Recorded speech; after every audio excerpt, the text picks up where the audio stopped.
of 2.2 ohms.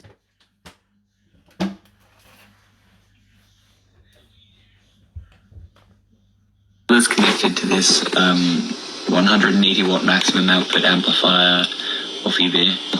Bass and treble are set at max. The volume you can see is about halfway. So at channel 2 on the oscilloscope, we're looking at the output of the amplifier. The coil is connected to the amplifier with the two coils connected in parallel. And then we'll be looking at the output of the B-field coil on the scope.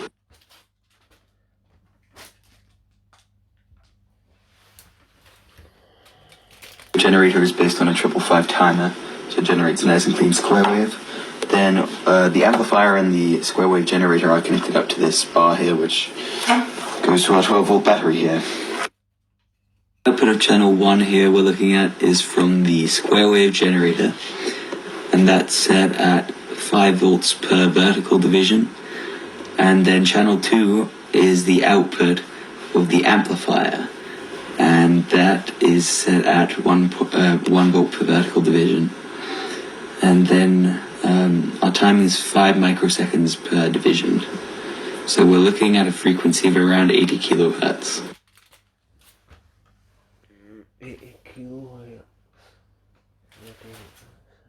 It's like on the scope. So that on channel 1 there is the output of the B-field coil, which, as you can see, is very different from the input waveform. We're looking at a pure sine wave at around 15 volts. Now I'm going to lower the frequency and you'll see what happens to the voltage. As you can see, the lower I go, also you can see the sine wave also is uneven. Found another resonant point there, it would seem. So I'm going to go even lower, and you can see there are these different points where it jumps. If you look just to the left of the center of the screen, you can see that the wave is also acting a little funny there. So now I'll sweep the frequency upwards, and you'll see that at different points there are voltage spikes. And then you'll see at one particular one it goes quite high. So here I go, I'll turn the frequency up. So you can see the voltage already goes up a lot there. And that was quite something there. Go even further now. And now that I'm at the very top, it's gone small again and the waves are slightly uneven. So go back down to that point that it was resonating at, where the voltage was really high.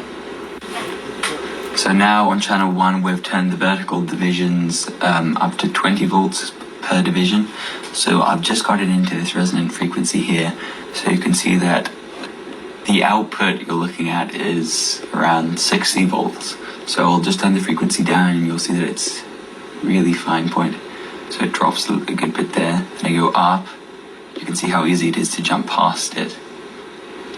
Just turning it up the tiniest bit, and there we go, about there. And that's the highest output on this coil here. We've lowered the frequency to around 8 kilohertz, and you can see on channel 1 that's what's going into the roden type coils.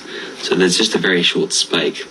And then if you look at this, the actual B-field coil output, you can see that the voltage diminishes over time.